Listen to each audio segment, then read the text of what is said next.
Mesdames et messieurs, chers frères et sœurs, chers amis, je tiens à vous remercier de vous avoir déplacés ce soir pour assister à cette table ronde autour de la question qui nous touche tous, la souffrance et l'accompagnement de la souffrance.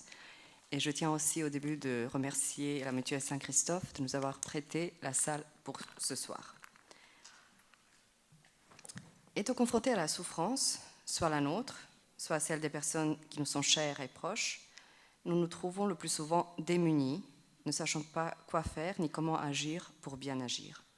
De peur de mal agir, on évite le plus souvent d'en parler et on fait semblant comme si de rien n'y était, ce qui instaure une atmosphère de malaisance et crée des abîmes de solitude de tous les côtés. La souffrance a de multiples visages. Elle peut être destructrice, comme elle peut être un indicateur de ce qui va dans le sens de la réalisation et la construction de soi. Ainsi, il nous faut savoir apprendre à écouter ce qu'elle cherche à nous dire. Pour cela, il faut du courage, de la patience, de l'attention, de bienveillance et surtout de l'amour. Pour parler de la souffrance et de diverses manières de l'accompagner, nous avons décidé, dans le cadre des cours de bioéthique à l'Institut Saint-Serge et à l'occasion des États généraux de la bioéthique, d'apporter notre contribution parce qu'il nous est propre en nous réunissant ce soir autour de cette table ronde qui porte le nom à l'écoute de l'esprit ou comment accompagner la souffrance. On aura l'occasion ce soir d'aborder la question de la souffrance et de son accompagnement de différentes manières. Du côté philosophique et théologique, nous aurons l'occasion d'entendre l'apport du philosophe et théologien Bertrand Vergely. L'aspect pastoral et spirituel sera présenté par le père Nicolas Tchernokrak, médical et médicinal par le médecin Dr Denis Clément et pratique par l'aumônier François Graillot.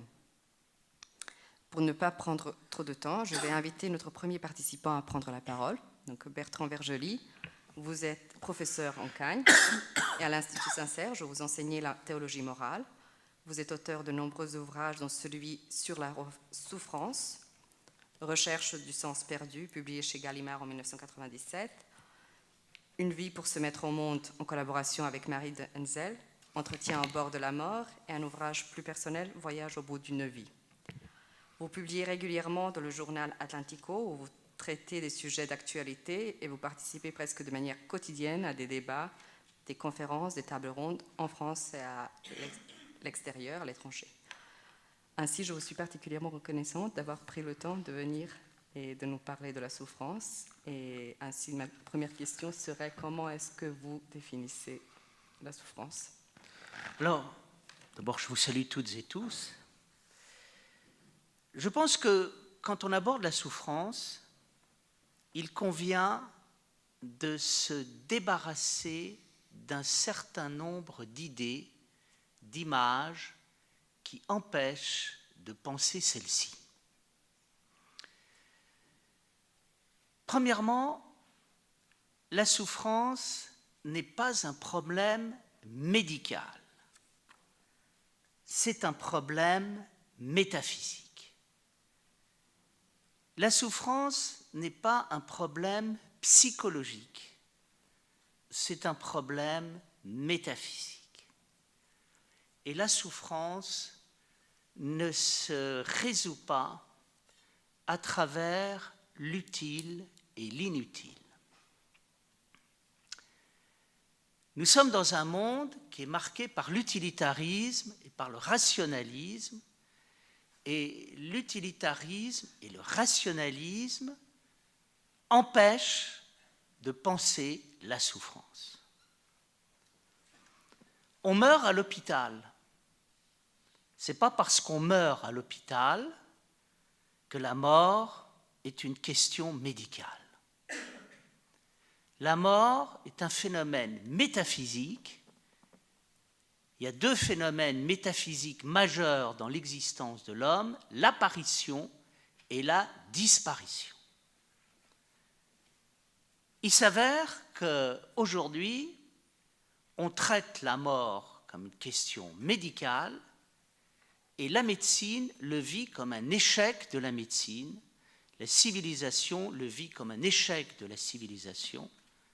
ce qui entraîne le projet transhumaniste de vouloir supprimer la mort et de penser pouvoir supprimer la mort en dotant les hommes d'un corps perpétuel.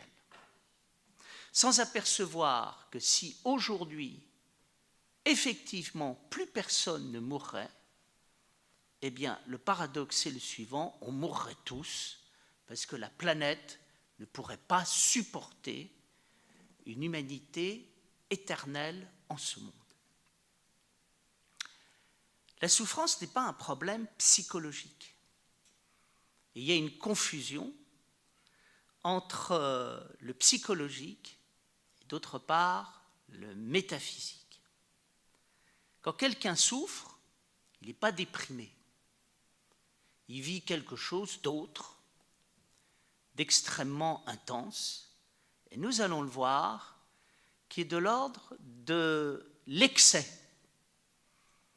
Comme le dit Paul Ricoeur, la souffrance est liée à l'excès.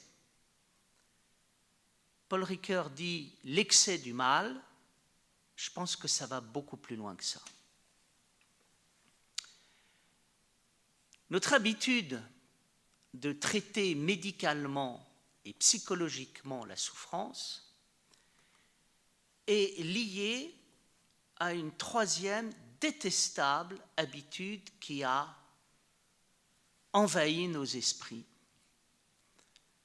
J'ai parlé de la souffrance pendant des années, j'ai fait des dizaines de conférences là-dessus, et j'ai eu affaire au même obstacle mental, c'est-à-dire la façon dont notre société entend gérer la souffrance.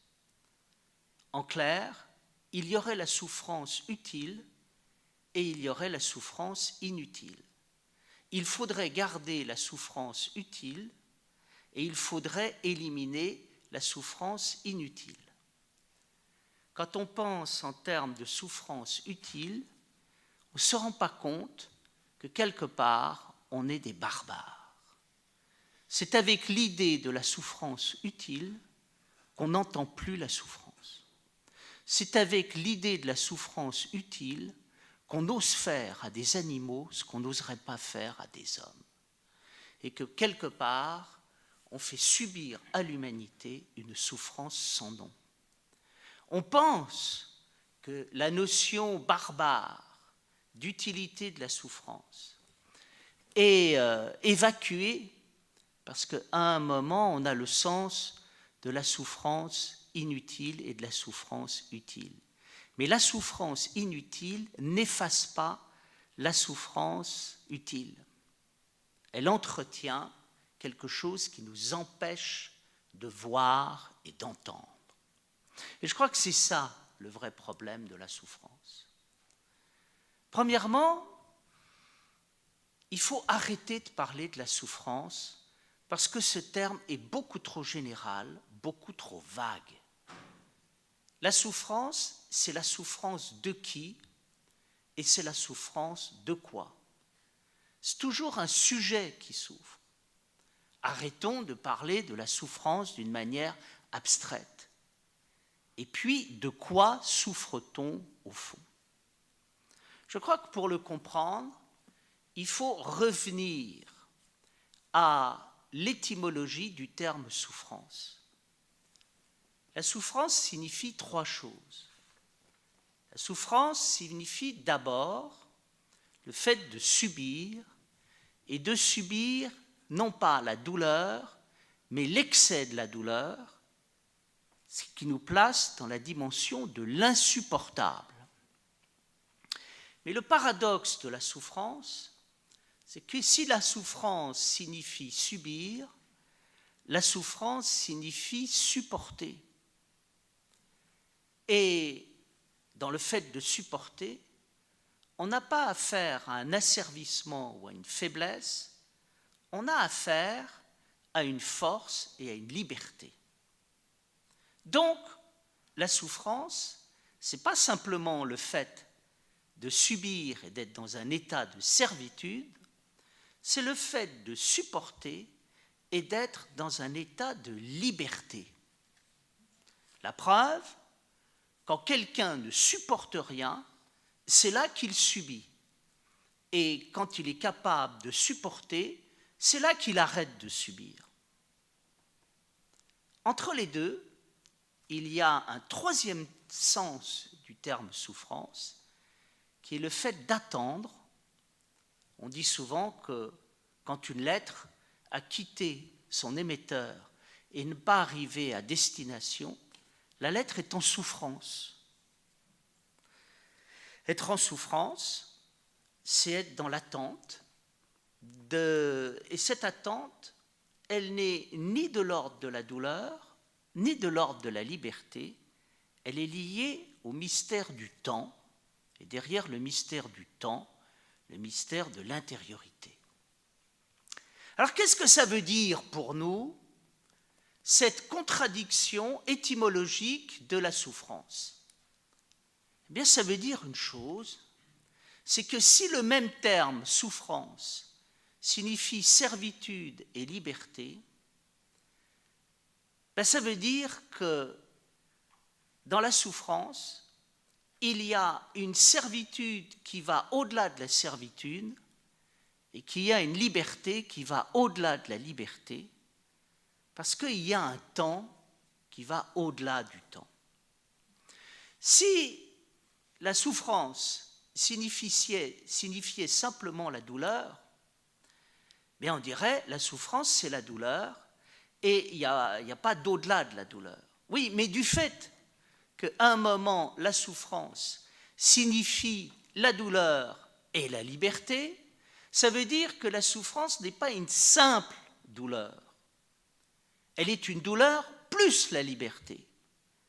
Et puis, ça veut dire que la liberté n'est pas une simple liberté, elle est la liberté plus la douleur. Et puis, ça veut dire aussi que le temps n'est pas simplement le temps, il est plus que le temps. Et je crois qu'ici, il faut s'intéresser à cette notion du plus que, parce que cette notion du plus que, elle est la clé de la question de la souffrance. Ça fait un certain nombre d'années que je réfléchis sur le religieux, la tradition chrétienne, l'Église orthodoxe, la pensée orthodoxe, les pères. Et il y a une chose qui m'apparaît et qu'on a tendance à totalement oublier. Ce qui est tout à fait extraordinaire dans le christianisme, c'est l'immense pensée qu'il y a derrière, le logos qu'il y a derrière. Et qu'est-ce qui caractérise le logos chrétien? C'est l'idée que tout va au-delà et qu'on ne peut pas se contenter de voir simplement les choses. Denis l'Aréopagite est le père de la théologie chrétienne. Il nous enseigne la théologie négative. À la base de la théologie négative, il n'est pas question de l'essentiel, mais du suressentiel. Et quand Denis l'Aréopagite parle de Dieu, il dit quoi? Dieu est tellement vivant que c'est peu dire qu'il est vivant. Tout le problème de notre pensée, c'est que nous avons quitté cette notion du plus que les théologiens médiévaux ont résumé à travers le concept d'éminence et qui nous amène à changer de regard. Changer de regard, ça veut dire, attention, la vie n'est pas banale. La vie est extraordinaire. Tout est extraordinaire. Arrêtons de banaliser les choses. Car la banalité nous enferme dans le mal, comme le dit Hannah Arendt. Or, je suis sidéré d'apercevoir qu'à propos de tout, on n'arrête pas de banaliser. On oublie complètement l'intensité, l'extraordinaire intensité du réel, et par là même, on passe complètement à côté de cela.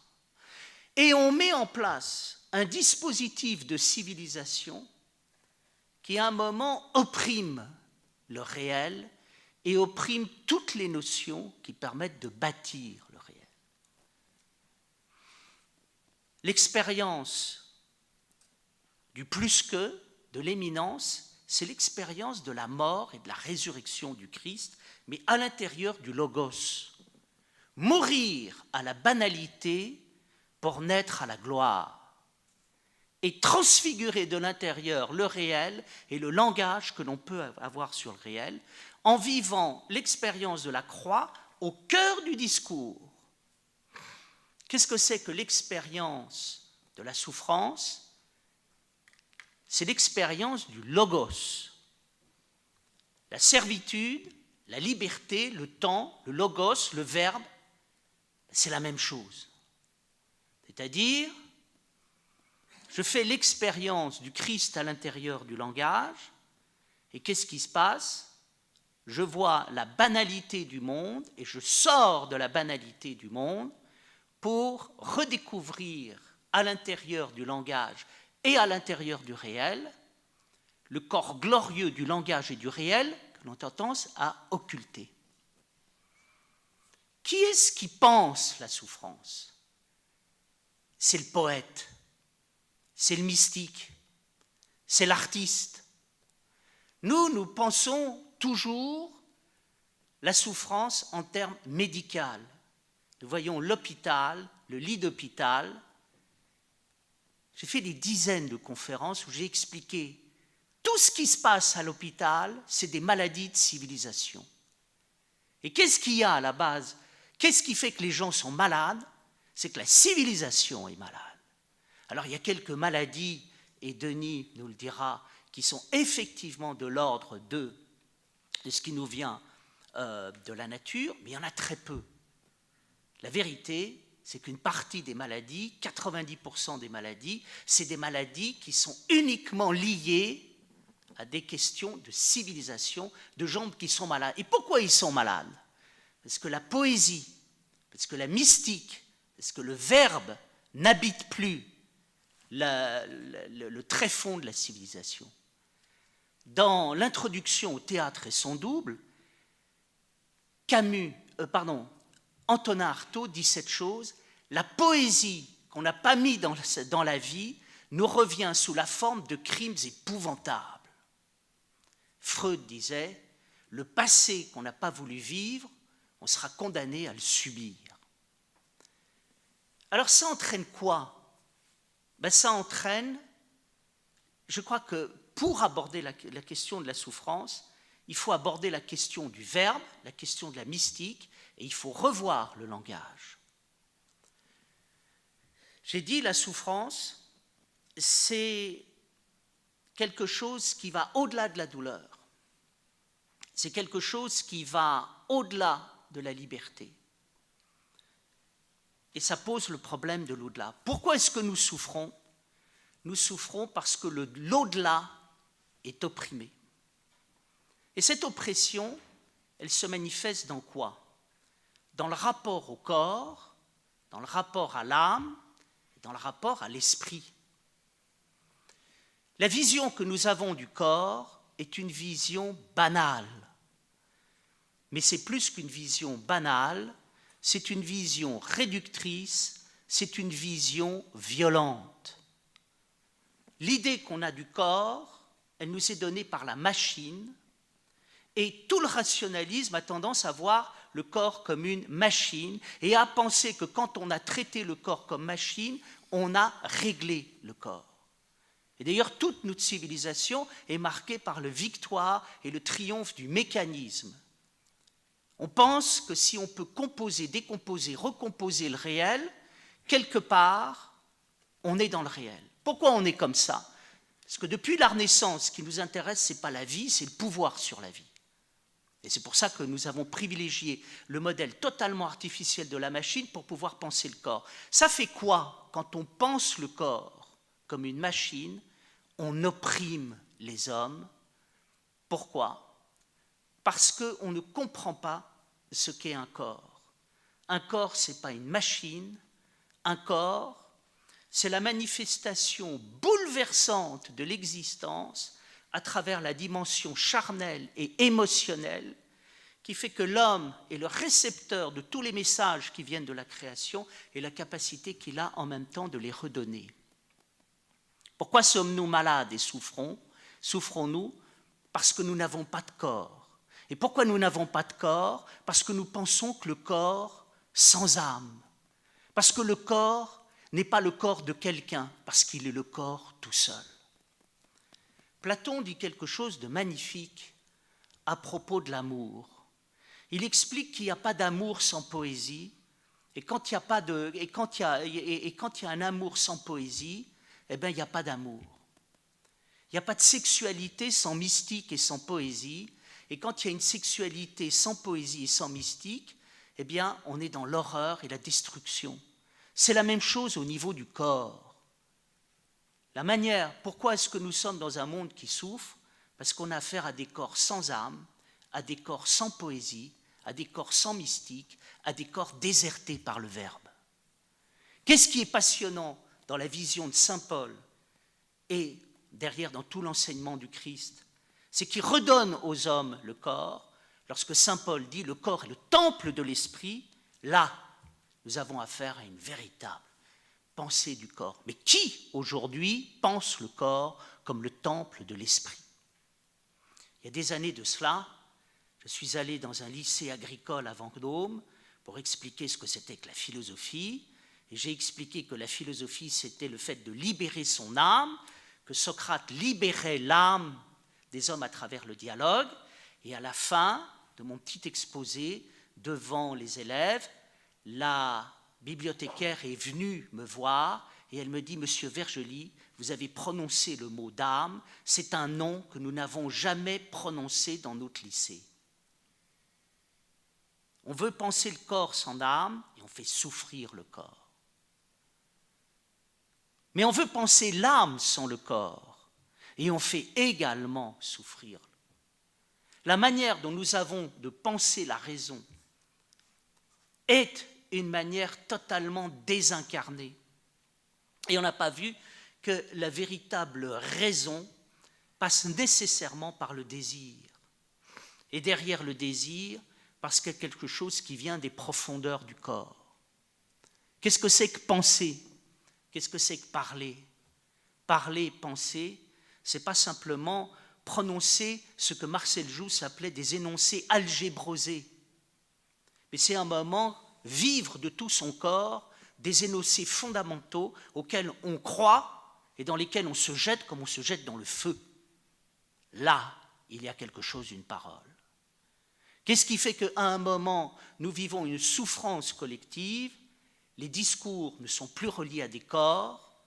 Non seulement il y a des corps sans âme, il y a des âmes sans corps, et nous vivons le drame fondamental de l'homme fractionné. Ça entraîne quoi? Ça entraîne effectivement le problème de fond qui est la maladie de l'esprit. Qu'est-ce que c'est que l'esprit? C'est le souffle créateur. Qu'est-ce que c'est que le souffle créateur? C'est ce qui s'expérimente à travers la présence qui s'ouvre et qui vient de la présence divine ineffable, et qui se manifeste par la présence à l'intérieur de nous, et qui nous permet de participer à tous les niveaux de présence de la réalité, qui est la présence à la fois charnelle et cosmique, la présence anthropologique et la présence divine ineffable. Qu'est-ce que c'est qu'être dans l'esprit? C'est être dans la communion avec tous les degrés de présence qu'il peut y avoir à l'intérieur de l'existence et d'avoir un vrai corps et d'avoir une vraie âme. Autrement dit, la force de l'Église aujourd'hui, la force de la tradition, c'est d'avoir un discours extraordinaire sur l'homme, sur son corps, sur son âme, sur son esprit, et je crois de penser d'une manière juste la manière dont il faut aborder notre humanité. Bergson disait dans les deux sources de la morale et de la religion, il disait la science aurait intérêt à s'informer auprès des mystiques, parce que les mystiques, dans leur expérience, expérimentent les plus hauts degrés de nature et de vie. Je pense qu'aujourd'hui, si nous voulons penser la souffrance, il faut la penser à l'aune des mystiques, des poètes, des créateurs, des artistes, qui, vivant la question du langage, du logos, du verbe, et éprouvant jusque dans leur chair la douleur immense de voir un monde où il y a des corps sans âme et des âmes sans corps, possèdent les clés pour éclairer nos sciences et nos pratiques. Et nous permettre quoi? Nous permettre à partir de là d'avoir un vrai regard, d'avoir une vraie écoute, d'avoir une vraie présence. J'ai beaucoup d'amis médecins, tous me disent la même chose. Je passe la moitié de mon temps, voire les 3/4 de mon temps, à parler à mes patients, à les regarder, à les écouter, à leur parler.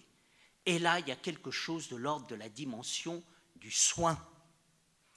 Tous les dialogues que j'ai pu avoir avec des infirmières revenaient à la même chose. Toutes me disaient, la question, c'est la question du regard et la question de la présence. J'ai écrit effectivement un livre avec Marie de Henzel sur une vie pour se mettre au monde, dans un très beau livre qui s'appelle « La chaleur de nos cœurs empêche nos corps de rouiller ».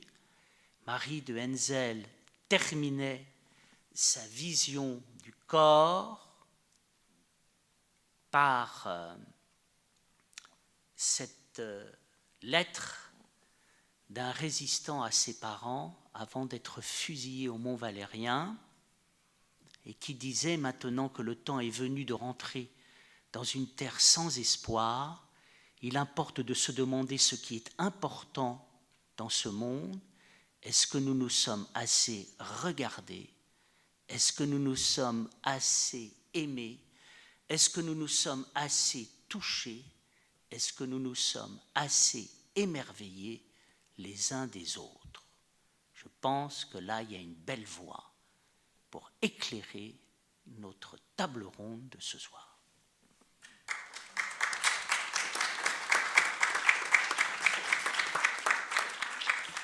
Je tiens à vous remercier pour cette belle introduction à notre sujet. Et donc là, nous passerons à des personnes qui vont nous témoigner de leur expérience quotidienne, de cette rencontre avec des sujets concrets, d'âme, de corps et de l'esprit, soit dans un contexte hospitalier, soit dans un contexte de prêtre et d'accompagnateur, prêtre spirituel, père spirituel.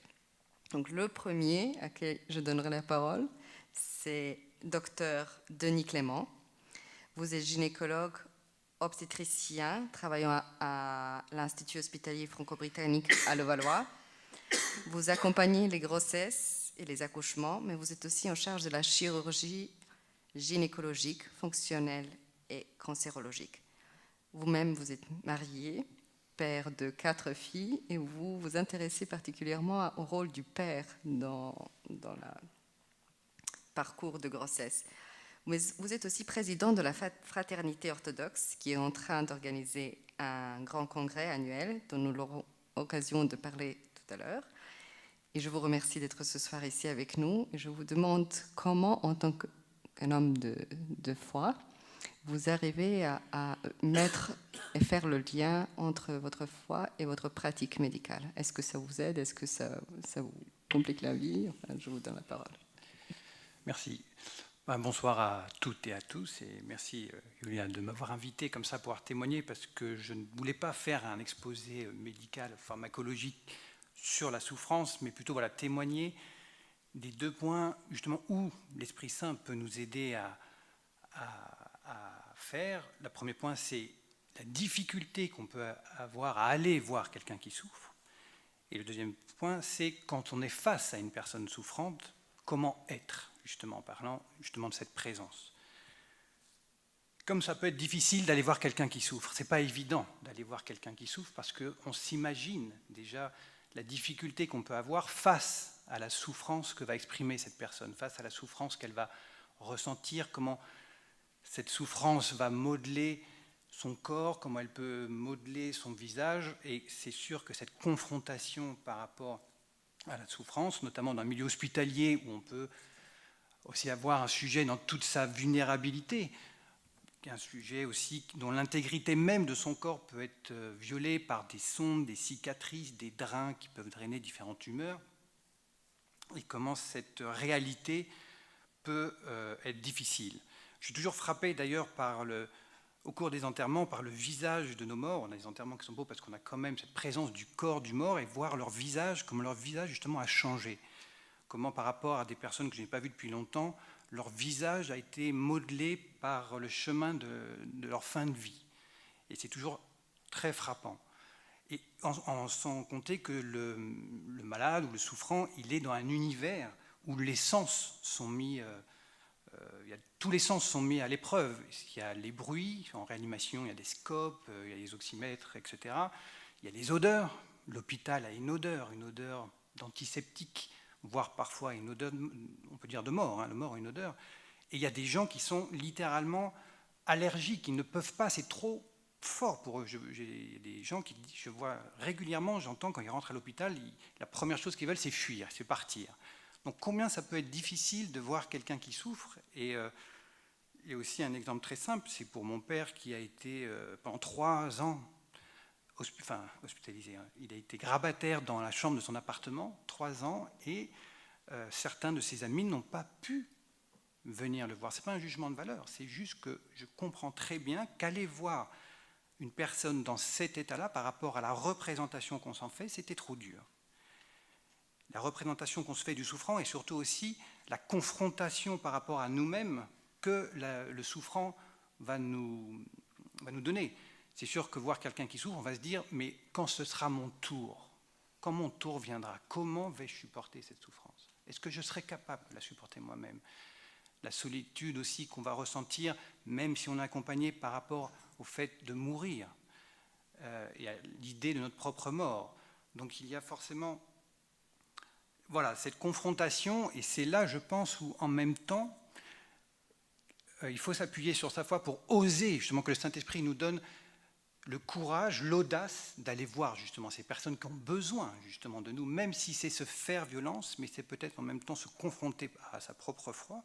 Et justement, le Saint-Esprit peut nous aider à au moins oser y aller. Mais oser y aller, c'est pas tout, parce qu'on se dit, mais quand je vais être face à cette personne, qu'est-ce que je vais faire? Qu'est-ce que je vais pouvoir dire? Et c'est vrai qu'on pense beaucoup par la parole. Et en fait, ce que je voudrais avant tout dire, c'est que lorsqu'on est avec quelqu'un qui souffre, il n'y a pas forcément besoin de parler, pas en tout cas pas tout de suite. Et ce qui compte, justement, c'est cette présence. Cette présence, alors on parle beaucoup d'empathie, mais qu'est-ce que c'est qu'une présence empathique? C'est en tout cas une présence pleine de tendresse, une présence pleine d'humilité, et qui passe aussi par le corps, à la fois le corps de l'autre, la manière dont on va lui redonner sa pleine humanité, parce qu'on l'accepte tel qu'il est, justement, tel qu'il est, à la fois fractionné par la médecine moderne qui ne fonctionne plus que par appareil, par viscère, et lui redonner une plénitude de son humanité dans sa vulnérabilité, justement. Et ça, c'est très important. Et ça passe déjà par accepter le corps du souffrant tel qu'il peut être. Et ça passe aussi par la manière dont notre propre corps va exprimer cette présence. Parce que il n'y a rien de pire que d'aller voir quelqu'un et avoir un bon sourire, des paroles affectueuses ou qu'on pense bien, et en même temps, le langage de notre corps, puisqu'il y a un langage corporel. Il y a une tension qui est telle qu'on a en fait, notre corps est plus tendu vers la sortie de la pièce que vers le lit du malade. Donc, comment par contre avoir cette présence? On est dans une société très analytique, où on intellectualise beaucoup les choses, on intellectualise, on analyse beaucoup les choses, et en fait, c'est pas très compliqué. En fait, il faut quitter sa tête pour descendre dans son cœur. Alors comment allez-vous me dire, quitter sa tête pour descendre dans son cœur? Eh bien, j'ai une bonne nouvelle pour vous, on le fait vraiment régulièrement, vous l'avez tous déjà fait, on continue à le faire, on le fera. Quand on va consoler un enfant, quand vous voulez consoler un adulte, qu'est-ce que vous faites? Vous ouvrez les bras et vous prenez cette personne sur votre cœur. Et vous vivez pleinement cet instant sans avoir conscience que vous êtes en train de vivre. Vous n'êtes pas en train de dire, alors pour bien faire, pour bien consoler, je vais mettre ma main comme ça, à droite, à gauche. Non, on est pleinement ici, dans cette rencontre d'égalité, ici et maintenant, avec cette personne. D'ailleurs, la rencontre n'a pas besoin d'être forcément longue, mais elle a besoin d'être vraie, entière. Et c'est vrai que, du coup, moi, dans mon exercice personnel, j'ai été amené, grâce à l'aptonomie, à découvrir ça. Alors, l'aptonomie, c'est justement le contact. Et nomos, donc la règle du contact, c'est en gros comment, à travers déjà le contact, un contact plein de tendresse, mais c'est aussi entrer en contact avec la personne dans sa globalité. Je l'ai expérimenté pour la grossesse de ma dernière fille, Lydia, où on a vécu pour accompagner, parce que justement, quand vous dites que je suis très attentif à la place du père, je pense que dans la grossesse, le père a toute sa place, que c'est l'éternel, enfin il n'est pas absent, mais enfin en tout cas dans la médecine moderne, c'est la femme, l'enfant, et puis le père il se débrouille, quoi. Donc là, ça lui redonne une part active. Et ce qui est très important, c'est que par contre, cette formation est une formation laïque, donc purement immanente. Il manquait dans cette approche, mais qui est intéressante parce qu'on parle de personne, justement, le côté spirituel. Et c'est là, justement, en tant que chrétien, en s'appuyant sur notre foi, on peut élever cette rencontre à une autre personne, notamment à une personne qui souffre, donc forcément qui va se questionner, où toute la hiérarchie banal, on dirait, du quotidien est complètement révolutionné, où ce qui était important avant devient futile, où ce qui est futile devient important, et où forcément va s'ouvrir des questions par rapport à la spiritualité. Et donc ce qui est important, c'est vraiment cette aptonomie a complètement révolutionné, en tout cas, mon exercice médical, parce que ça m'a recentré sur la notion de personne, justement. Et comment on peut... il faut intégrer justement le sujet dans sa globalité, parce que typiquement je suis gynécologue, je suis spécialiste donc à la fois des grossesses et de certaines chirurgies, je m'occupe de cancer du sein, donc c'est sûr que ma spécialité c'est pas uniquement l'utérus et le sein, c'est la femme. Je m'occupe de certains hommes, c'est rarissime, il y a quand même des hommes qui ont des cancers du sein par exemple, mais voilà, la femme dans sa globalité, l'être humain dans sa globalité. Et maintenant à l'hôpital, quand j'ai des étudiants en médecine, je commence simplement par leur dire: commence par regarder le visage déjà de la personne, entre en contact avec elle et intègre-la dans sa globalité. C'est important avant de se concentrer sur simplement un organe. Cette rencontre comme ça, elle est fascinante parce que bien sûr qu'il faut rétablir le corps, mais en fait le corps passe par le visage. La rencontre du corps passe par le visage. Monseigneur Blum le décrit très bien. Quand il était médecin et qu'il s'occupait de blessés, il décrit bien comment à un moment il reçoit plusieurs blessés, il doit s'en occuper. Et en fait, il s'en occupe avec toute l'attention qu'il peut, mais le lendemain, quand il fait sa visite, il n'en reconnaît aucun.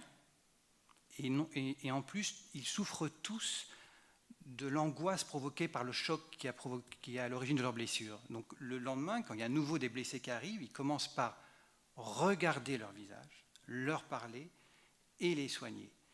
Et le lendemain, quand il fait sa visite, il est frappé de voir qu'il peut les reconnaître et que non seulement les patients guérissent plus vite et que l'angoisse liée à ce qu'on appellerait le syndrome d'un choc post-traumatique est complètement réduite.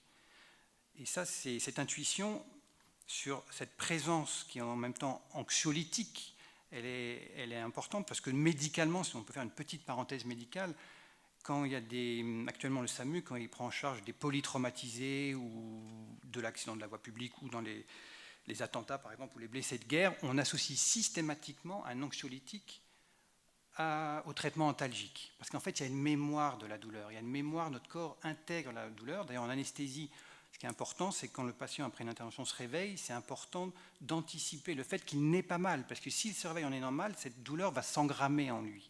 Et justement, ce que disait très bien Monseigneur Blum, c'est que le fait d'intégrer dans sa globalité l'autre, dans cette rencontre singulière avec l'autre, on diminue donc cette angoisse et ça permet à l'autre de mieux cheminer à travers sa souffrance. Et quand même aussi, donc, cette présence qui est fondamentale à l'autre, et il y a aussi Dominique Jacquemin qui a eu un mot très beau. Donc Dominique Jacquemin, c'est un prêtre, un prêtre qui est infirmier et qui est docteur en théologie, qui disait que le soin au corps est en soi un lieu de spiritualité, mais que rien que le soin au corps ouvre à la dimension spirituelle. Parce qu'après, bien sûr, le verbe va venir. Mais ce qui est important, c'est cette rencontre, voilà, pleine de tendresse, d'humilité, où l'autre, on va vraiment lui redonner sa dimension complète et je dirais profonde, mais sans fin, justement, de l'humanité par rapport à... Voilà, ce n'est pas, comme tu disais, Bertrand, ce n'est pas qu'un corps. Voilà, il y a le corps, il y a l'âme, mais toute cette profondeur, même dans le tragique de la souffrance, il faut lui redonner cette plénitude et de rencontre de plein pied. Et ce qui est important, ça rejoint, je pense, la parole « aimez-vous les uns les autres ». Parce que je discutais avec un ami, il disait, voilà, il faut s'aimer les uns les autres. Mais enfin, c'est quand même compliqué de s'aimer les uns les autres. Enfin, notamment, on est quand même 5 milliards, il faut aimer 5 milliards de personnes, et est-ce que je vais les aimer tous du même amour ? Et bien là, justement, dans la singularité de cette rencontre, je pense qu'on arrive à décliner cette parole, et rien qu'avoir une présence et voir l'autre souffrant qui sourit, le sourire sur le visage de l'autre qui va illuminer le visage de l'autre dans la tragédie, entre guillemets, qu'on peut dire du temps de cette souffrance, ça veut dire aussi que la souffrance est une tension. Et lorsque vous voyez que l'autre sourit, ça veut dire aussi qu'il se détend. Et quand il se détend, ça veut dire que la souffrance, elle est toujours là, mais son vécu, déjà, est différent. Simplement parce qu'on lui fait toucher et reconnaître dans toute la vulnérabilité qu'il a, notamment en hospitalisation par rapport à tout ce que je vous ai dit avant, le fait de le revoir et le concevoir dans sa pleine humanité. Et ce qui est important, c'est Monseigneur Rapolin, qui est un cardinal romain, sur une conférence d'éthique sur les soins palliatifs en mars, disait cette belle parole. En fait, on induit une dépendance mutuelle d'amour. Voilà. Donc je pense que c'est par rapport à la souffrance, par rapport en tout cas au Saint-Esprit, puisque c'était aussi le thème de cette soirée, qui nous donne le courage de nous bousculer par rapport à nos convictions, parce que aussi croire, c'est agir, je pense. En tout cas, moi, médecin, chirurgien, je suis assez dans l'action, mais je pense que il suffit pas de le dire, il faut faire. Mais c'est difficile, ça nous confronte, mais faisons confiance justement à l'Esprit Saint pour nous-mêmes, en nous-mêmes, par rapport à toute la complexité de notre propre personne, permettre à l'Esprit Saint, nous ouvrir à la présence de l'Esprit Saint. C'est ça aussi qui est important. Nous ouvrir pour pouvoir justement aussi apporter, dans le temps où nous sommes dans cette rencontre, cette paix, cette lumière, cette confiance dans l'amour justement, et dire je crois que tu es un homme ou une femme dans tout le mystère de la création, comme je crois au Christ. Et même si toi, tu ne crois pas, tu n'es pas seul, je suis avec toi, et moi-même, je ne suis pas tout seul, parce que voilà, j'ai l'Esprit Saint avec moi.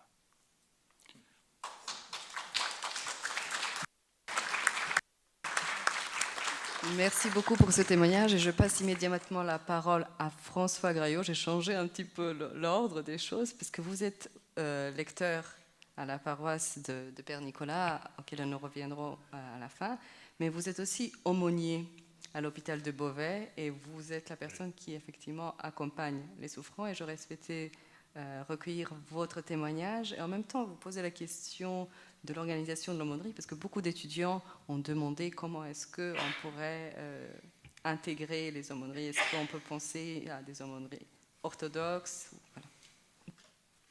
Alors, intégrer, bonsoir à tous. Effectivement, créer des aumôneries, des aumôniers orthodoxes pour l'hospitalité, ce serait bien. Moi, en Picardie, parce que je suis picard, je me sens un peu seul. J'ai commencé à Beauvais, c'est là où je viens le plus souvent, mais je suis aussi demandé à Amiens et une fois, j'étais demandé aussi à Compiègne. Donc, c'est un grand écart. Mais au départ, c'est mon témoignage qui m'a été demandé ce soir. Ça s'est fait d'une façon un petit peu bizarre, mais en même temps, j'en suis très heureux et on partage beaucoup d'expériences et je me retrouve énormément dans ce que vous avez dit tout de suite, parce que c'est l'aumônerie catholique qui m'a appelé un jour parce qu'il ne savait pas quoi faire, parce qu'il y a une personne qui était orthodoxe, russe d'origine, qui parlait très peu français, mais qui voulait absolument pas voir l'aumônier catholique, bien que ce soit une femme très charmante, mais qui voulait absolument voir un orthodoxe.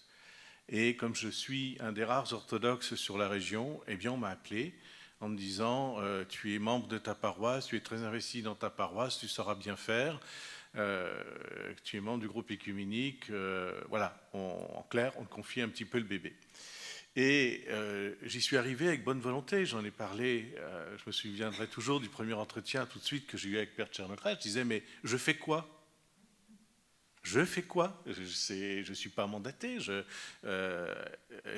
puis je travaille encore, enfin, je fais quoi ? Il me dit, tu ne t'inquiète pas, tu vas voir la personne, et puis en fonction, tu prendras un petit temps de prière, tu prends le psautier au cas où, et puis peut-être les prières orthodoxes, enfin, mais tu verras, puis tu fais confiance à l'Esprit Saint. Bon, bah, c'est gentil, mais j'y suis allé.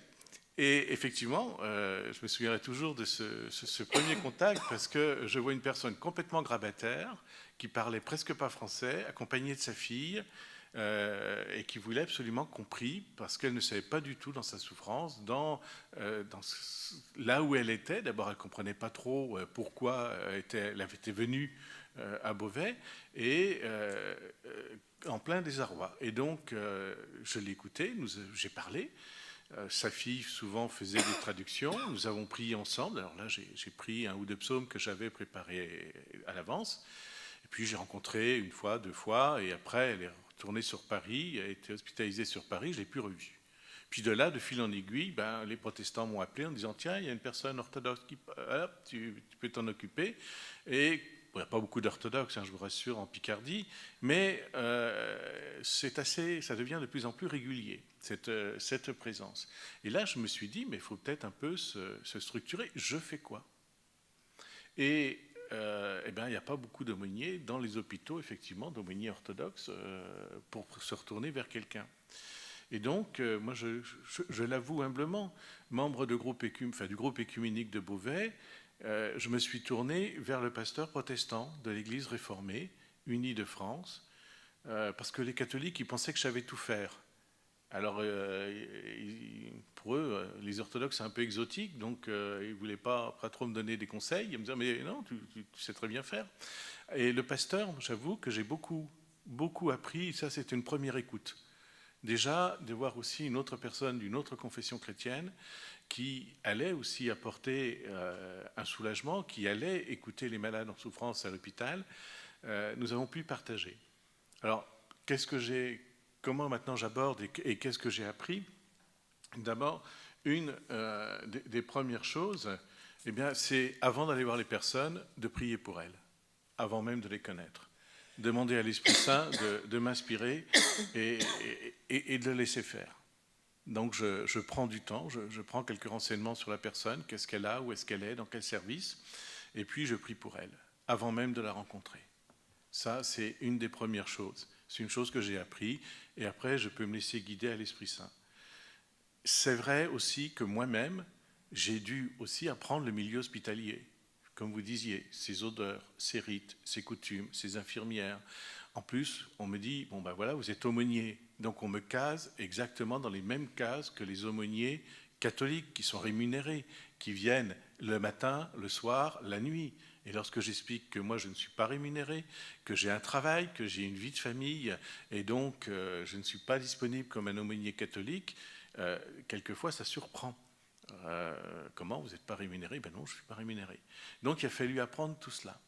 Et puis il a fallu effectivement apprendre aussi, j'allais dire pour moi-même, et là je vais me livrer un petit peu, mais pour avoir été longtemps dans les hôpitaux, mais pour prendre des soins, et surtout pour des soins jeunes, lorsque j'étais jeune, il a fallu moi-même que je fasse un peu une cure spirituelle pour pouvoir aborder l'hôpital et les gens qui sont en souffrance, et que non pas éliminer ce que j'avais vécu, mais pour être bien dans mon corps, bien dans les souvenirs de la douleur, et en même temps, j'allais dire, faire en sorte que je puisse accueillir le degré de souffrance de l'autre. Et ça, il a fallu que je le fasse, que je l'apprenne, et que je me positionne aussi par rapport à cela. Parce que ce n'est pas évident, lorsqu'on est bien portant, d'arriver dans un lieu où personne ne l'est, à part les infirmières et les médecins, et quelquefois ils sont eux-mêmes en état de souffrance psychologique, et donc ça je ne sais pas faire, je ne suis pas médecin. Et en même temps, en tant qu'aumônier, je ne suis pas médecin. Alors, il y a aussi une chose qu'il a fallu faire, c'est surtout pas rentrer dans le médical. C'est pas mon domaine, j'y connais rien, je n'apporte aucune réponse médicale. Par contre, il a fallu aussi, et là, c'est venu spontanément, peut-être parce que aussi je suis d'un naturel tactile, mais en même temps, lorsqu'on se confie et accueillir l'autre dans son intégralité, l'accueillir effectivement comme une personne bien portante dans ce qu'elle est, dans sa souffrance, sur son lit ou sur la chaise où elle est, mais en même temps la toucher son corps, prendre sa main, mais qui ne soient pas des gestes médicalisés. Et la personne se rend compte tout de suite. Il y a un autre geste, et ce geste, effectivement, c'est celui d'un chrétien qui rencontre une personne et qui est là à sa demande, et non pas de sa propre autorité, et qui vient pour partager un temps avec elle. Et une chose toute simple, j'ai naturellement, mais en même temps, je l'ai appris aussi d'autres aumôniers, c'est pas trop serrer la main, et puis en même temps prendre, parce qu'on fait toujours mal lorsqu'on serre la main, on la serre jamais bien. Et personnellement, j'ai très vite appris une technique, mais on me l'a apprise, donc il n'y a rien de secret, c'est de prendre le poignet. Et j'avais été frappé un jour dans l'icône de la résurrection où le Christ ne prend pas la main d'Adam et Ève, il prend le poignet pour les extirper du péché. Eh bien, je ne prends quasiment plus la main des malades, mais je mets ma main et puis le poignet du malade sur ma main. Ça sécurise, m'a-t-on dit, c'est vrai, la personne est apaisée. Je ne touche pas sa main, parce que sa main, c'est vraiment les extrémités, ça peut être aussi un lieu de souffrance où elle n'a pas envie qu'on lui prenne la main. Mais on ne m'a jamais refusé de prendre le poignet. Puis j'ai appris à me taire, même si ce soir je parle un peu beaucoup, mais c'est vrai, j'ai appris à me taire, à écouter la personne. Au début, je parlais beaucoup. Maintenant, je parle de moins en moins. J'écoute. Et des fois, je ne dis rien, effectivement, et je ne mesure pas mon temps. Des fois, il peut être long, des fois, il peut être court, tout dépend de la patience de la personne, de ce qu'elle veut ou de ce qu'elle ne veut pas, du temps aussi que l'on a. Mais il faut arriver, c'est un monde hors du temps. Mais même malgré tout, si le temps est réglé par les soins. Et donc, il y a des fois, je me tais tout simplement, on termine par un signe de croix, par un Notre Père, mais toujours par une attention. Et ce qui est important, c'est de se mettre, enfin moi c'est une chose que j'essaye de faire de plus en plus, c'est de me mettre au rythme du malade. C'est-à-dire que j'écoute sa respiration et j'essaye de caler sa respiration à la mienne pour qu'on soit à l'unisson lorsqu'il n'y a presque pas de parole. Une personne qui souffre énormément, la respiration s'entend. Quand elle ne s'entend pas, il faut peut-être s'inquiéter. Mais donc, il y a cette unisson qui peut être faite par la respiration, par le geste. Et la parole, ensuite, elle est simple, elle vient simplement. Elle vient simplement parce que la personne s'est un peu livrée, ou on connaît, je connais pourquoi elle est là. Et ça peut être une parole d'encouragement, ça peut être un psaume, mais à la limite, la personne, qu'on soit prêtre, diacre, religieux, c'est pas ce qu'elle demande. Elle demande de partager un moment qui ira au-delà de la souffrance. Elle demande un moment de partage, une normalité, si j'ose dire, en dehors de la maladie et de la souffrance.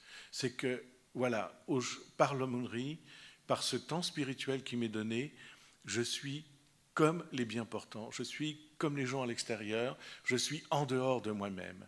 Après, je vais y retourner dans mon corps, je vais y retourner dans ma souffrance. Mais pour le moment, je suis bien, parce que j'ai une personne qui comprend ma souffrance, qui la partage, mais qui ne l'assume pas, parce que je ne l'assume pas. Mais par contre, je la partage avec elle, et ce temps est un temps de grâce. C'est véritablement un temps de grâce où Dieu agit, et on peut effectivement, par les corps meurtris, défaits, des fois ils ne sont pas beaux à voir, hein, effectivement. Moi je comprends maintenant les personnes qui ont envie de fuir, qui ne veulent pas rentrer dans les chambres, c'est logique et c'est humain.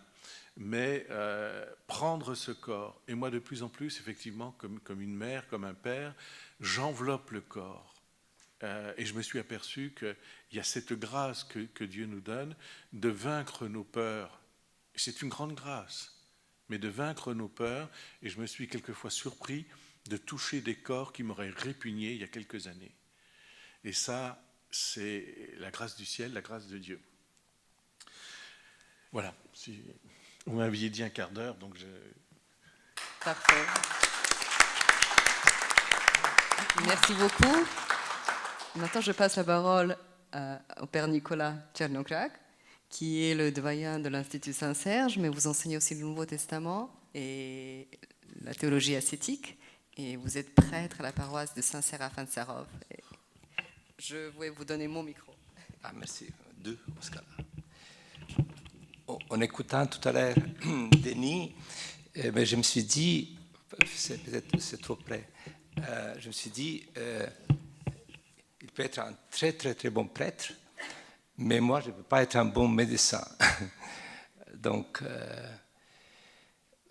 et je remercie beaucoup Julia qui nous a appelé de réfléchir sur ce sujet qui est tellement important parce qu'en fait, la souffrance, elle est partout. Nous le portons dans notre chair, nous le portons dans notre esprit, elle est partout. Donc c'est quelque chose qui nous accompagne et quelquefois que nous sommes très souvent impuissants, quelque part, de nous confronter à cette maladie, ce mal qui peut déchirer l'homme. Je ne dis pas que nous sommes toujours dans la souffrance, mais quand on parle de souffrance, on sait que l'homme souffre. Alors moi, j'étais toujours, comme j'enseigne le Nouveau Testament, impressionné de cette humanité de Christ, parce que nous le parlons toujours comme Christ divin, mais il est tellement humain. Alors, si je vous rappelle début de l'évangile de Saint Marc, le Christ, il ne fait que ça. Il est venu dans la ville, il va tout d'abord dans un milieu religieux qui est représenté par une élite, des scribes, ce sont les intellectuels, les journalistes, les gens qui connaissent la loi, voilà. Et il y a d'autres, et il y a un homme malade qui n'a pas bon esprit, mais mauvais esprit. Et donc, c'est la parole, c'est l'enseignement qui ne peut rien faire. Donc, comme quoi, notre didascalie, quelquefois, quand on est devant la maladie, après, qu'est-ce que ça veut dire, cet esprit impur? Alors, de quoi il s'agit exactement? Nous prenons quelquefois, même dans la théologie, de parler d'une démonologie, mais complètement désincarnée. On ne sait pas qui est ce diable qui divise, qui est ce Satan qui est un ennemi. Est-ce que moi-même, je suis ennemi de moi-même qui me dévisage? Voilà, qu'est-ce que c'est cet esprit qui casse la personnalité, la personne, n'est-ce pas? Et donc, alors, il sort de ce milieu synagogal, religieux, d'un peuple qui, soi-disant, appartient à Dieu, qui s'est construit tout un système religieux, et bien voilà, il est impuissant de guérir, de soigner. Il va dans la maison, dans une maison privée, il trouve une femme, voilà, couchée, presque démoniaque elle-même, parce qu'elle a la fièvre. À l'époque, la fièvre on considérait comme une sorte de l'esprit, on a chaud et froid, et donc il tremble, donc voilà, il élève. Alors on a l'impression que c'est un Christ presque nouveau créateur. On a l'impression qu'il représente un couple adamique, mais déchu, malade, sans esprit. Alors, et tout se passe dans une journée, et à la fin, au coucher du soleil, il va aux portes de la ville, là où les gens entrent et sortent, comme aujourd'hui à Paris, dans notre ville. Donc, il y a beaucoup de malades, beaucoup de démoniaques. Et voilà, c'est la première journée du Christ dans une ville. Voilà. Donc on a l'impression qu'il est venu faire une nouvelle création. C'est-à-dire, et quelle création? Qu'est-ce qu'il manque à l'homme? Il lui manque cette souffle, cette nefesh, cette pneuma, n'est-ce pas, que Dieu lui a donné à l'origine et qu'il a perdu. Et bien voilà, quand l'homme perd l'esprit, alors il a la maladie partout. Et peut-être si on actualise cette parole aujourd'hui, on peut dire que ce n'est pas seulement l'humanité qui souffre, c'est la terre qui souffre. C'est ce que nous respirons, l'air, quelquefois. Il y a aussi, nous blessons par notre technologie, par notre dimension cosmos, qui nous appartient. En fait, il y a dans cette presque mythe, quand je dis mythe, c'est positif, pas négatif, quelque chose comme une sorte de vérité absolue que de l'homme dépend beaucoup de choses. Voilà. Donc c'est ça un peu, ça me rappelait aussi une parole de Mère Marie Skobtsov, qui disait j'ai renié le Christ, celui qu'on nous enseigne, et je le trouvais justement chez les malades, chez les pauvres, je le rejetais, n'est-ce pas? Je le trouvais ce Christ que nous enseignons, que soi-disant nous connaissons, un peu comme les disciples d'Emmaüs. Il marche, le Christ se rejoint pour les accompagner, il lui raconte sa vie, mais ils ne l'ont pas connu. Ils n'ont pas reconnu. Les yeux étaient fermés, n'est-ce pas?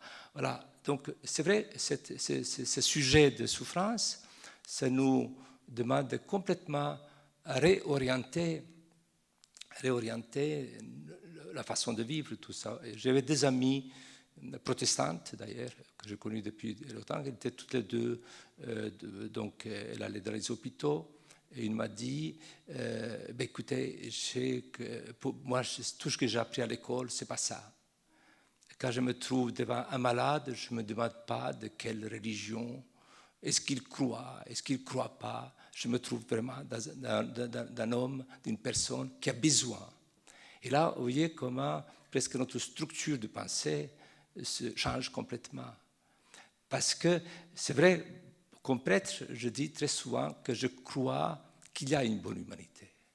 Alors, et je dirais même si je n'ai pas la foi de dire qu'il y a une bonne humanité, ce n'est pas la peine de croire en Dieu.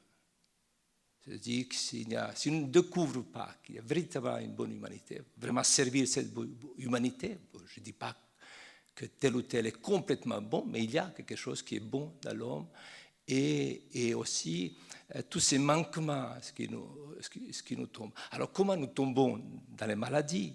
Bertrand parlait parfaitement bien tout à l'heure. Voilà, pourquoi l'homme souffre, pourquoi il est aveugle, pourquoi il est paralysé, pourquoi il est muet, pourquoi il ne marche pas, il n'a pas...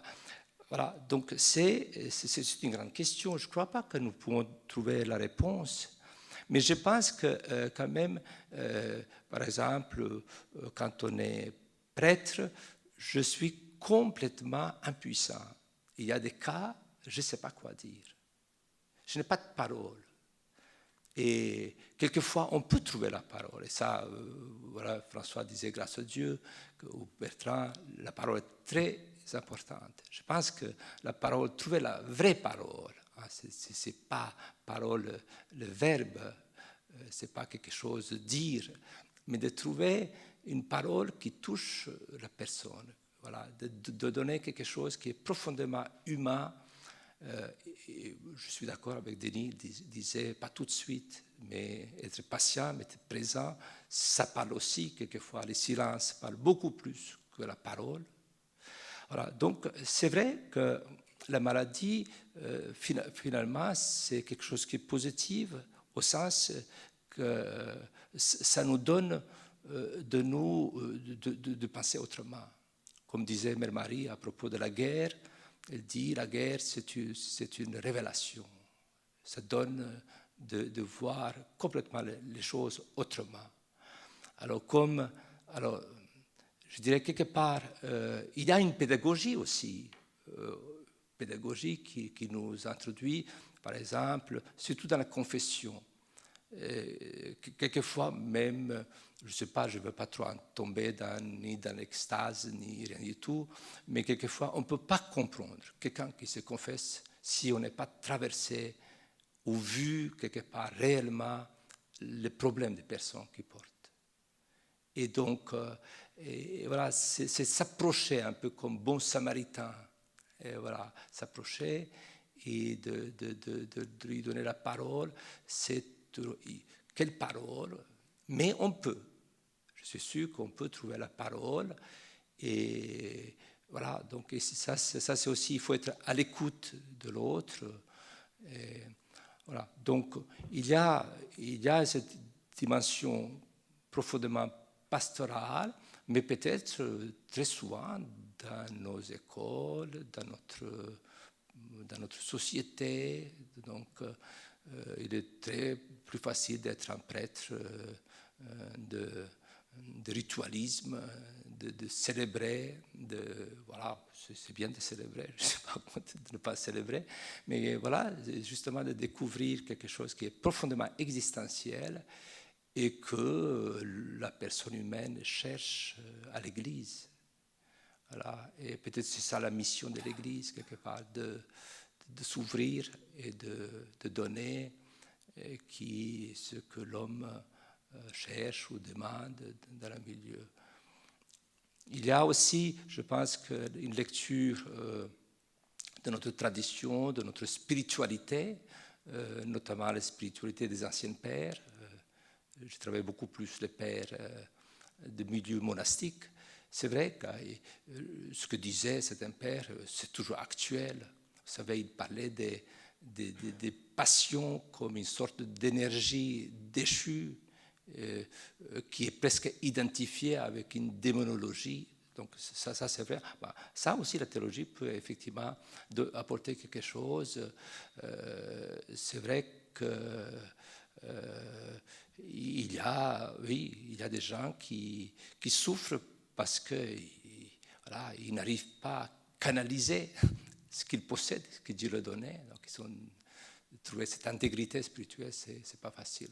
Voilà, ce sont quelques paroles. Je ne veux pas entrer trop dans mais le sujet est vraiment intéressant, riche, et je pense que chacun peut réfléchir et même devenir proche de celui qui a besoin de l'homme pour aider, pour soutenir. Voilà, quelques mots. Merci beaucoup, Père Nicolas. Je ne vais pas prendre trop de paroles, mais je vais vous laisser éventuellement réagir par rapport à ce que vous avez dit les uns et les autres et ouvrir le débat au public afin qu'ils puissent poser des questions ou apporter leur propre témoignage.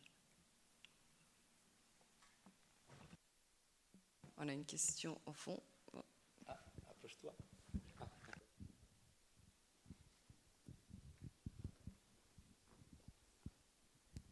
Oui, merci beaucoup pour toutes vos interventions. Elles ont donné beaucoup de clés d'analyse, de réflexion et d'action également. J'avais cependant une question, c'est-à-dire que vous avez beaucoup parlé de souffrances physiques et pas beaucoup de souffrances psychologiques. Or, elles sont très différentes. Dans la souffrance physique, eh bien, on n'a plus la pleine possession de ses moyens, donc on est aussi dépendant de l'autre. Donc il y a forcément une ouverture qui se fait vers l'autre et on cherche justement ce partage. Mais dans la souffrance psychologique, il y a un effet parfois de fermeture. Et comment, dans ce cas-là, atteindre l'autre, comment l'accompagner si lui-même refuse d'être accompagné? Donc voilà, je ne sais pas si vous avez des éléments de réponse ou de réflexion à nous donner.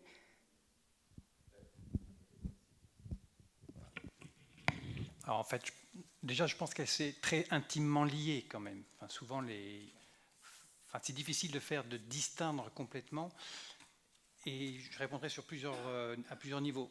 Par rapport à une souffrance psychologique, Monseigneur Blum décrit très bien qu'à un moment, il y avait un malade psychotique, on dirait, qui ne parlait pas, justement, qui parlait à personne, et comment il est venu s'asseoir quotidiennement dans sa chambre, restant simplement présent avec lui, pendant des jours, je crois que c'est une quinzaine de jours, avant que finalement, la personne en question commence à lui parler et à le questionner pourquoi il était là. Et après, le langage s'est noué. Donc je pense que c'est une question de temps. Les deux, en tout cas, enfin, une souffrance physique a forcément des conséquences psychologiques. Et inversement. Inversement, les souffrances psychologiques ont aussi des traductions physiques. Après, ce qui est difficile, c'est quand une personne qui souffre physiquement ne veut vraiment pas qu'on la voie aussi dans cet état-là. Et jusqu'où faire violence, entre guillemets, à la personne. Mais je pense qu'il faut briser la solitude. Ce qui est important, c'est que notre présence, et justement par rapport à quelqu'un qui ne veut pas le voir, je pense que, voilà, j'insiste beaucoup sur le fait d'être, cette présence est déjà une parole en soi, une présence réelle. Et c'est pour moi une question, je ne sais pas s'il y a vraiment de réponse, mais pour ceux qui ne veulent pas, je connaissais comme ça quelqu'un qui a refusé jusqu'au bout à ce qu'on aille la voir, mais je pense qu'il faut peut-être quand même parfois briser, il faut briser cette solitude, parce que c'est quand même après, mourir seul, c'est quand même quelque chose qui n'est pas humain, justement. Notre richesse, et l'Église, c'est une communauté aussi, justement. Donc notre rôle dans cette communauté, mais singulière, de rencontre singulière, c'est quand même d'aller vers l'autre, justement.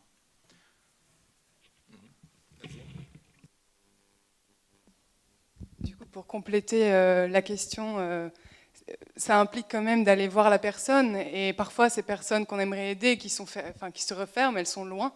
Donc physiquement, on ne peut pas les atteindre, et dans ce cas-là, je ne sais pas si vous avez des...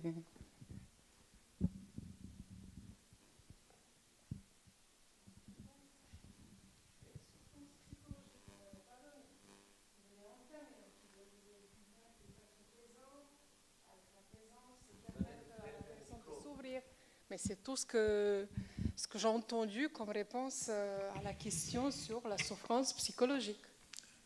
Donc peut-être Monsieur Vergely, il a quelque chose à dire.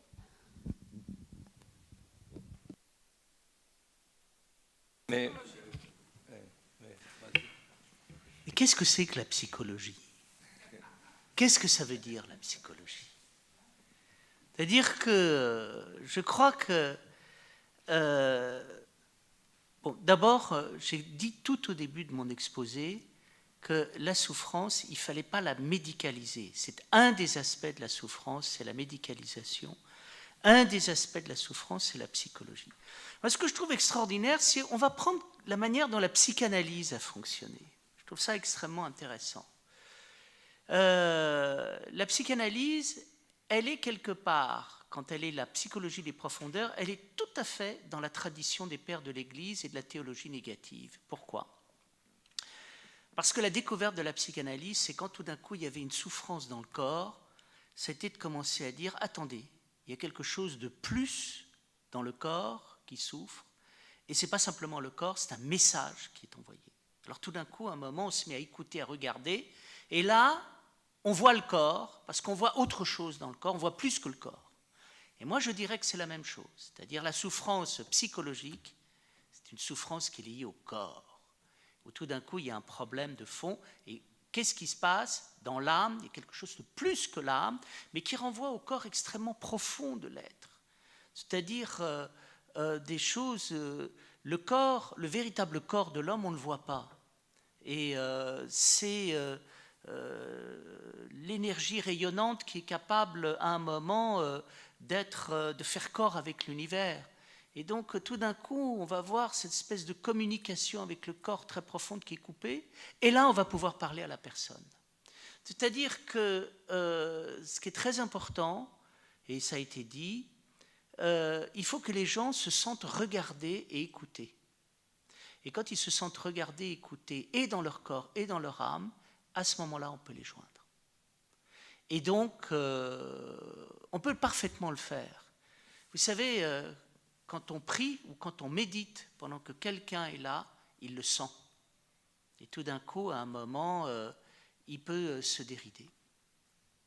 Donc voilà. C'est-à-dire, je pense qu'il faut faire de l'expérience de la souffrance une expérience spirituelle. Donc notre ami a dit, il faut prier avant, il faut prier pendant. Et puis, on m'a demandé souvent, qu'est-ce qu'il faut faire quand on rentre dans la chambre d'un malade? Et j'ai dit, vous n'en savez rien. Personne ne sait ce qu'il faut faire. Allez-y et vous serez enseigné en temps et en heure. Et surtout, n'ayez aucun scénario qui est prêt, mais que votre cœur soit prêt. Et à ce moment-là, avec des choses très simples, vous ferez beaucoup.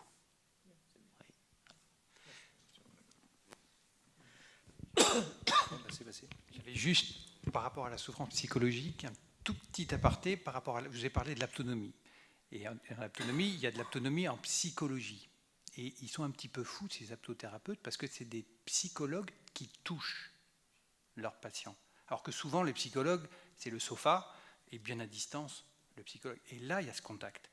Et ce contact, comme disait Bertrand, c'est... Voilà, on voit l'homme, enfin, ou la personne dans sa globalité, c'est ça qui est important de le voir. Et après, on se lance dans la guérison, si vous voulez, mais voilà, ce qui est important, c'est de ne pas réduire à un organe ou à la psychologie ou je ne sais quoi. Oui, moi je voulais juste donner un petit témoignage. Je suis psychomotricienne et je travaille avec des personnes qui ont la maladie d'Alzheimer depuis 11 ans. Et donc, je me suis posé beaucoup de questions sur cette maladie qui paraît comme un symbole absolument terrifiant de la perte d'identité aujourd'hui et qui touche pas seulement l'Occident et les États-Unis qui ont perdu le contact avec le spirituel, mais aussi l'Afrique, l'Asie, qui pourtant étaient plus en accord avec quelque chose de plus profond en l'être humain, en tout cas jusqu'à il n'y a pas longtemps. Et du coup, voilà, je voulais un petit peu vous demander si ça vous interpelle, cette question de cette maladie un peu épidémique qui touche l'identité profonde, l'identité en tout cas de l'être humain. Et moi, ce que j'ai fait comme expérience pendant ces 11 années, c'est que je me suis rendu compte, en fait, je travaillais dans une maison dite de haut de gamme où je reçois des gens, des grands chercheurs, des gens qui ont eu un cognitif et une intelligence assez développée. Et quand ils ont cette maladie, toute cette personnalité extérieure s'effondre complètement. Et à voir ça pendant si longtemps, j'ai fini par me poser vraiment profondément la question, pas seulement intellectuellement, mais d'une façon très vraie, de qui nous sommes vraiment, puisque j'ai vu s'écrouler devant moi ces personnalités même admirables. Je veux dire, vraiment, il y avait des gens qui avaient fait des découvertes en sciences, dans le médical. Et donc, oui, ça, c'était une chose, voilà, cette personnalité extérieure qui s'écroule. Et curieusement, de temps en temps, une autre personnalité venait à la surface, une personnalité plus profonde, plus tactile, plus sensorielle. Et j'ai notamment l'exemple d'un monsieur qui était donc un grand chercheur dans la médecine, qui avait voyagé, qui adorait la peinture, qui allait dans les musées. Et un jour, enfin moi je faisais des ateliers de peinture, je travaille à travers la médiation artistique. Je lui donne un pinceau et puis avec grand plaisir, comme un petit enfant, il dépose les couleurs et sa femme arrive et elle me dit mais c'est incroyable, mon mari a fait toutes les plus grandes galeries, mais il n'a jamais osé prendre un pinceau dans sa main. Et là je vois qu'il a du plaisir. Enfin, c'était quand même extraordinaire parce que tout d'un coup une autre dimension de l'être est venue à la surface parce que cette personnalité factice s'était écroulée. C'est très curieux. Enfin bon, je pourrais en dire beaucoup, mais je voulais juste partager ça avec vous. Merci beaucoup. Il y a d'autres questions ou témoignages?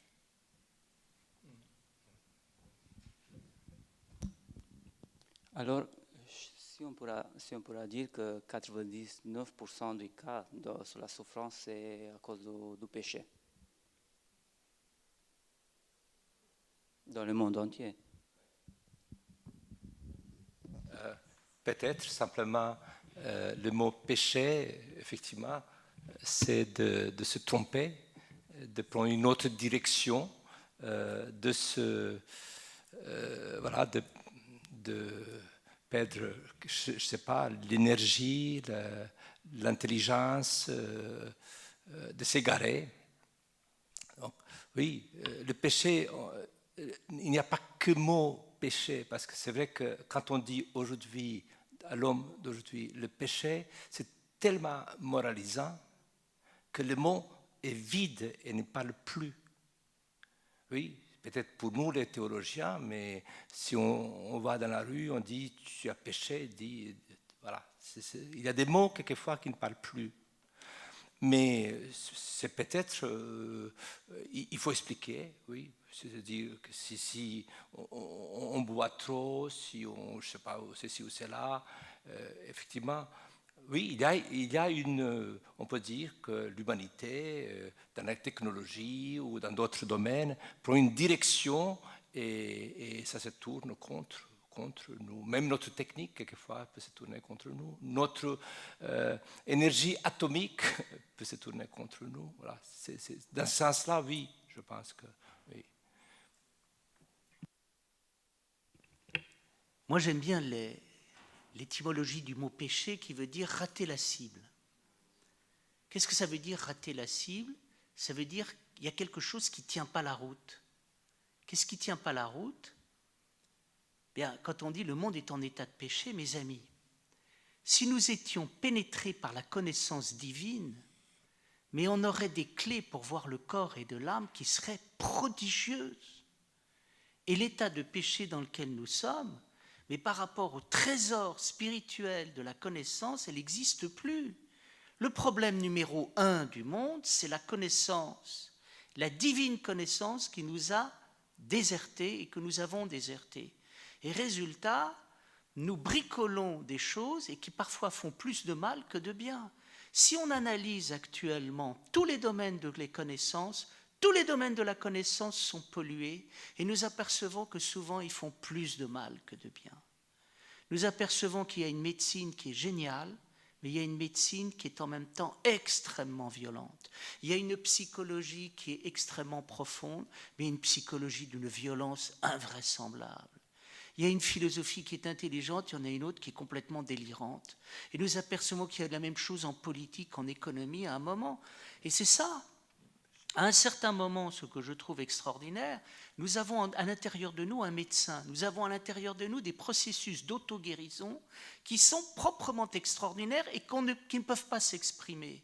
Nous avons à l'intérieur de notre esprit des processus d'auto-révélation qui sont absolument prodigieux et tout ça est totalement refoulé. Quand, à un moment, nous rentrons dans la méditation et la prière, tout d'un coup, je dirais que le corps d'auto-guérison et le médecin intérieur peut commencer à se manifester. Et là, tout d'un coup, nous avons des éléments de connaissance. Donc le gros problème, il est là.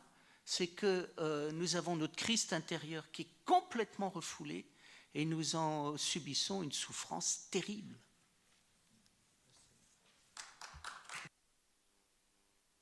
Merci beaucoup. Donc pour clôturer, Denis Clément a souvent mentionné le livre de métropolite Antoine Blum que je vous invite vraiment à lire, La vie, la maladie, la mort. Et je vais lire un petit extrait et après je vous donnerai la parole pour nous parler un peu du congrès. Car il dit, nous sommes déjà citoyens du ciel. Si seulement nous prenions ces choses sérieusement, en toute conscience, si nous nous représentions non seulement dans notre tête ou dans un coin de notre âme, mais aussi dans notre être tout entier, ce que nous savons déjà sur l'éternité à travers la parole de Dieu, la parole des saints, les écrits des pères, la voix secrète de Dieu, que fait résonner dans notre âme, notre conscience, au doux murmure de la brise du soir dont parle Isaïe. Avec quelle profondeur, avec quelle audace nous pourrions vivre, avec quelle espérance, avec quelle certitude, si nous nous souvenions de tout cela, si nous nous souvenions non de la vie future sur laquelle nous ne savons rien, mais de la vie éternelle que nous pouvons connaître dès maintenant en clarté fugitive, en traits de feu, instant fugace qui pourtant donne un sens à toute chose, instants fugaces pour lesquels, sachant que si ils nous sont donnés une fois, ils pourront, par la volonté de Dieu, se répéter. Il vaut la peine de vivre des années. Alors, je vais terminer avec cela et je vous donne la parole juste pour nous annoncer le congrès qui aura lieu au mois de novembre. Oui, donc très rapidement, je voulais juste profiter de cette soirée pour vous parler, donc annoncer le congrès qu'organise la Fraternité orthodoxe en Europe occidentale. Vous avez quelques dépliants avec les programmes et les informations, sinon tout est accessible sur le site. Rapidement, qu'est-ce que c'est qu'un congrès de la Fraternité orthodoxe? Donc, qui aura lieu du 1er au 4 novembre à Manosque, donc du côté de Marseille. Donc c'est un moment où en fait on se retrouve, voilà, où tous les orthodoxes d'horizons différents, d'origines différentes, de pays différents se retrouvent pour communier ensemble déjà au même calice, participer à une liturgie qui est complètement pentecôtale, avec des langues différentes, et profiter justement des différences de chacun. Et suite à cette communion commune, après, nous avons en même temps un programme dont le thème est en fait le témoignage, comment témoigner aujourd'hui du Christ, avec deux grandes conférences. Une, ça sera de Inga Leonova sur le scandale d'aujourd'hui, témoigner du Christ dans la société contemporaine d'Occident. Et puis un témoignage justement aussi de Constantin Sigov sur le témoignage social, sur l'engagement social à travers le témoignage. Nous aurons aussi une troisième, ce qu'on appelle grande conférence, qui en fait sera un panel œcuménique par rapport au témoignage de l'Église, donc avec à la fois des orthodoxes, des protestants et des catholiques, et 2 tables rondes sur le témoignage par la liturgie et les questions de bioéthique, justement, avec Julia qui sera là. Et l'idée, voilà, ça c'est des temps formels, en fait c'est un temps joyeux, voilà, de retrouvailles par rapport à toutes les questions qu'on peut se retrouver en étant dans le monde, justement prendre le temps de se poser avec des temps formels de conférences et des temps moins formels autour du bar, qui est généralement un endroit assez sympathique. Par contre, si jamais ça vous intéresse, pour des questions purement pratiques, pour essayer d'avoir l'exclusivité du lieu, il faudrait s'inscrire au maximum, enfin le plus rapidement possible, si possible avant la mi-juillet, de façon à pouvoir l'exclusivité. Donc si jamais, donc vous avez tous les renseignements sur le site de la Fraternité orthodoxe et vous avez quelques dépliants qui sont à l'entrée de la salle. Je vous remercie. Merci beaucoup. Et donc je souhaiterais aussi dire que c'est une des premières tables rondes, on aurait encore, j'espère bien, et que l'année prochaine, dans le cadre de Saint-Serge, on aurait le cours sur la spiritualité dans le soin. Donc si ça vous intéresse, je vous invite à consulter le site de l'Institut. Merci encore une fois d'avoir venu, d'avoir donné votre temps pour cette belle rencontre et pour les témoignages qui ont été apportés. Merci beaucoup à tous.